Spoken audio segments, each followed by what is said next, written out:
একজন রাজনৈতিক কর্মী হিসাবে জীবন শুরু করে বিএনপির মতো একটা রাজনৈতিক দলের অন্যতম ভাইস চেয়ারম্যান হওয়া, যার চেয়ারম্যান ছিলেন শহীদ প্রেসিডেন্ট জিয়াউর রহমান গির উত্তম, যার চেয়ারম্যান দেশনেত্রী বেগম খালেদা জিয়া। শ্রমিক আন্দোলন তিনি পরিত্যাগ করেন, শ্রমিক সংগঠনের পদ ত্যাগ করলেও শ্রমিকদের সঙ্গে তার যে সম্পর্ক কিংবা শ্রমিক আন্দোলন সেটা তিনি ত্যাগ করেন নাই। আপনাদের অনেকেই নওয়ান ভাইকে কাছে থেকে দেখেছেন, ব্যক্তিগতভাবে জানেন, অনেকেই হয়তো কাছে কিন্তু গত প্রায় 2-2.5 ঘন্টা ধরে তার সম্পর্কে যারা আমাকে জানতেন চিনতেন তাদের কাছ থেকে আপনারা শুনেছেন। আপনারা মাঝে মাঝে একটা রড তৈরি করে স্টিল মিলের একটা বিজ্ঞাপন দেখেন, শিকড় থেকে শিকড়ে, দেখেন না একটা বিজ্ঞাপন? এরকমই একজন মানুষ ছিলেন আব্দুল্লাহ আল রহমান, যিনি শেকড় থেকে শুরু করেছিলেন এবং আল্লাহর মেহেরবানিতে নিজ যোগ্যতায় তিনি শিকড়ে তৃণমূল থেকে নেতৃত্বের মহিয়ান অবস্থান করে নিতে পারা আল্লাহ দারুণ যোগ্যতার পরিচয়। উনি সেটা অর্জন করেছেন। ছাত্র নেতা ছিলেন এবং সংগ্রামী ছাত্র নেতা, সিরিয়াস ছাত্র নেতা। ছাত্র আন্দোলনের কারণে কারারুদ্ধ এবং নিপীড়িত। ছাত্র নেতা থাকাকালেই তিনি শ্রমিক সংগঠনে যুক্ত হন। চট্টগ্রামের তারা আয়রন সেখানে নিজে একটা ইউনিয়ন গড়ে তোলেন, সেই শ্রমিকদের নেতা হন এবং আশেপাশের অন্যান্য কারখানার শ্রমিকদের নেতৃত্ব দেন। এই ছাত্র নেতা থেকে আরো বড় ছাত্র নেতা, শ্রমিক আন্দোলন একটা কারখানা থেকে শুরু করে জাতীয়তাবাদী শ্রমিক দলের মতো দেশের বৃহত্তম জাতীয় শ্রমিক সংগঠনের সবচেয়ে বড় পদ সভাপতি হন। একজন রাজনৈতিক কর্মী হিসাবে জীবন শুরু করে বিএনপির মতো একটা রাজনৈতিক দলের অন্যতম ভাইস চেয়ারম্যান হওয়া, যার চেয়ারম্যান ছিলেন শহীদ প্রেসিডেন্ট জিয়াউর রহমান গির উত্তম, যার চেয়ারম্যান দেশনেত্রী বেগম খালেদা জিয়া। এসব খুব সাধারণ কোন অর্জন নয়, অত্যন্ত মর্যাদার অর্জন এসব। আর এইসব মর্যাদার অর্জন যিনি হাসিল করেছিলেন সেই মহান মানুষটির প্রতি আমরা সবাই গভীর শ্রদ্ধা নিবেদন করি, তার আত্মার মাগফিরাত কামনা করি, মহান আল্লাহ তাআলার দরবারে প্রার্থনা করি আল্লাহ যেন তাকে জান্নাতুল ফেরদৌস নসিব করেন। প্রিয় সাথীরা, আব্দুল্লাহ আল রহমান সাহেব শ্রমিক দলের সভাপতির দায়িত্ব ছেড়ে দেওয়ার পরেও শ্রমিক আন্দোলন ছেড়ে দেন। তিনি জাতীয়তাবাদী পার্টি শ্রমিক দলের সভাপতি ছিলেন এবং খুবই দুঃসময়ে তখন শ্রমিক দল, কারণ এক সময়ে সোনালী আঁশ খ্যাত পাট চাষ, পাট শিল্প, পাট রপ্তানি সবই দুর্যোগের মুখে। নিছক লাভ লোকসানের হিসাবে, নিছক ব্যবসায়ী বিবেচনায় এই শিল্পটাকে ধ্বংস করে দেওয়া হয়েছে। এবং শুধু পাট শিল্প, বাংলাদেশের শ্রমিক আন্দোলনের মূল ক্ষেত্র ছিল পাট শিল্প। বাংলাদেশের শিল্প এলাকা বলতে যা বোঝাতো সেগুলো সবই পাট কল, এবং তার সাথে ছিল সুতা, বস্ত্রকল। বস্ত্রকলগুলিও শেষ। আগে যেসব সুতাকল বা বস্ত্রকল ছিল আজকে আর সেগুলো নাই। আর সারা উত্তরাঞ্চলে একটাই শিল্পের প্রভাব ছিল, একটা শিল্পের শ্রমিকরাই দেশের গোটা উত্তরাঞ্চলের নেতৃত্ব দিয়েছে, সেটা হলো চিনি শিল্প। সেই চিনি শিল্প প্রায় নিঃশেষ হয়ে গেছে।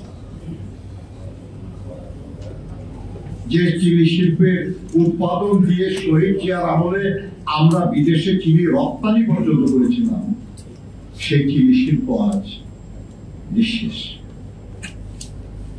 অনেকগুলি বন্ধ হয়ে গেছে, বাকিগুলি বন্ধ হয়ে গেছে। কেন হলো এটা? আমাদের সবচেয়ে বড় শিল্প পাট শিল্প, নেক্সট বড় হলো বস্ত্র শিল্প, নেক্সট বড় হলো চিনি শিল্প। এর সবগুলি লাভজনক ছিল, সবগুলি বৈদেশিক মুদ্রা অর্জনের মাধ্যম ছিল, সবগুলি এই দেশের মানুষের প্রয়োজনে উৎপাদন করেছে। আজকে একজন হিসাবে বলছিলেন যে পাট রপ্তানি করে আমরা এখন অনেক টাকা উপার্জন করি। হ্যাঁ, করি আমরা, প্রাইভেট সেক্টর, সরকারি মালিকানা থেকে কারখানাগুলি বন্ধ করে দিয়ে প্রাইভেট সেক্টরকে উৎসাহিত করা হয়েছে। যেখানে একটা জুট মিলে 2000, 3000, 4000 শ্রমিক কাজ করেছে, সেখানে নতুন যন্ত্রপাতি নিয়ে কারখানায় 500, 600, 300 শ্রমিক দিয়ে ব্যবসায়িক মুনাফা হয়েছে, কিন্তু শিল্পগুলি বন্ধ করে দেওয়া। অথচ সরকার তো এটাও ভাবত টেকনোলজির পরিবর্তন ঘটিয়ে ওই শিল্পগুলিকে আরো লাভজনক করার চেষ্টা করো, সেটা হয় না। নতুন যে নেতৃত্ব এসছে, আমাদের নতুন সভাপতি সূর্য, অত্যন্ত প্রবীণ শ্রমিক নেতা আবুল খায়ের খাজা সহ পাট শ্রমিকদের অন্য নেতারা আমি সবাইকেই চিনি। আমি তাদেরকে বলবো একটা সুস্পষ্ট পরিকল্পনা বানাতে হবে, আর না হলে শুধুই কষ্টের কথা বলার কোন লাভ নেই। দুর্বলের আর্তনাদ সবলের দৃষ্টি আকর্ষণ করে না। দুর্বলকে ঐক্যবদ্ধ হয়ে শক্তিশালী হয়ে যদি আঘাত করার শক্তি অর্জন করতে পারে, তাহলে শুধু দুর্বল। আমার এই পরামর্শই থাকবে, এক সময় আপনাদের আন্দোলনের ইতিহাস ছিল বাংলাদেশের শ্রমিক আন্দোলনের ইতিহাস। আজকে আমি জানি যে কষ্টে আছেন আপনারা, কিন্তু আপনারা এই নিঃশেষ হয়ে যান নাই, আপনারা পারবেন, চেষ্টা করুন। প্রিয় বন্ধুরা, রমন ভাই 1979 সালে শ্রমিক দল প্রথম জাতীয় নির্বাহী কমিটি যখন গঠন হয়, তার প্রথম সভায় আমি প্রথম দেখি তাকে। আমি জেনারেল সেক্রেটারি, অন্যতম ভাইস প্রেসিডেন্ট, সহসভাপতি। প্রথম দিন থেকেই মানুষটাকে ভালো লাগে, শিক্ষিত মানুষ, রুচিবান মানুষ,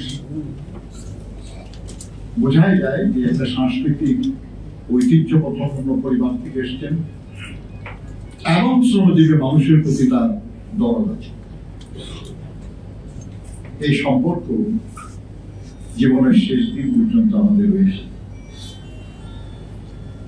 উনি সিনিয়র সভাপতি হয়েছেন, উনি সভাপতির দায়িত্ব পালন করেছেন, কাউন্সিলের সভাপতি নির্বাচিত হয়েছেন এবং এক সময়ে মন্ত্রিত্বের দায়িত্ব পালন করার কারণে তিনি সভাপতির পদ থেকে ইস্তফা দিয়েছিলেন এবং তার একটা কাউন্সিলের সময় কাউন্সিলের মাধ্যমে আমাকে তার জায়গায় সভাপতি নির্বাচিত করা হয়। কিন্তু তারপরেও আমি আগে বলেছি যে শ্রমিক আন্দোলন তিনি পরিত্যাগ করেন না। শ্রমিক সংগঠনের পদ ত্যাগ করলেও শ্রমিকদের সঙ্গে তার যে সম্পর্ক কিংবা শ্রমিক আন্দোলন সেটা তিনি ত্যাগ করেন নাই জীবনের শেষ দিন। এটা হলো শ্রমজীবী মানুষের প্রতি তার ভালোবাসা।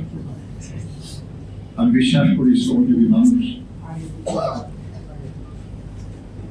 এর মর্যাদা দেবে। তিনি বন্ধুবৎসল ছিলেন। শ্রমিক দলের এমন কোন নেতা কর্মী নাই যার সঙ্গে তার কখনো ঝগড়া দেখা গেছে। তিনি সবাইকে ভালোবাসতেন, সবাই তাকে ভালোবাসত, শ্রদ্ধা করতেন। তিনি কর্মী বান্ধব ছিলেন। আমার মনে আছে যে সম্ভবত 1991 সালে চট্টগ্রামে যে বিরাট ঝড় হল, কেমন বিএনপি ক্ষমতায় এসেছে এবং প্রথম ক্যাবিনেটে নবান ভাই মন্ত্রী হয়েছেন, প্রতিমন্ত্রী। আমরা একসাথে গেছি চট্টগ্রামে ত্রাণ বিতরণ করার জন্য। রেস্ট হাউসে থাকি আমরা, একই রুমে একই বেডে নোমান ভাই আর আমি। কারণ এত বেশি মন্ত্রী এত বেশি নেতারা গেছে যে বিভিন্ন জায়গায় মানে স্থান সংকুলন করা। বেশ রাত হয়ে গেছে, ক্লান্ত সবাই। আমি শুয়ে পড়েছি, নোমান ভাই পাশে খাটে বালিশ দিয়ে একটা অ্যালার্ম দিয়ে বসে গেঞ্জি গায়ে লুঙ্গি পড়ার কিছু কর্মী আছে তাদের সঙ্গে কথা বলতেছে। তাহলে রহমান ভাই আপনার কথা